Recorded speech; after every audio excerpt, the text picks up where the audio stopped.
IFM News Jensen. Ganahan nyo kung maminaw sa IFM tungkol sa ilahang programa. Ganahan ko maminaw sa IFM, guys. Ulit ang balita. Ako, ganahan nyo kung magpamahal sa 91.9 IFM. Mati. Maminaw sa IFM 91.9. Mati.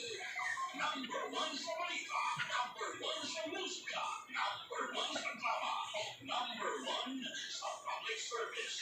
Ganahan nyo kung maminaw sa IFM, makailabas kayo ng mga balita. Tapos, dalan nyo guys silang natabangan. Sa ilang natabangan, IFM, God bless. Nakusa, ilang buha, ang nagpalakot, ang numero 1, ang 91.9 IFM News Jensen. Sa bayan, sir. Patik! Patik!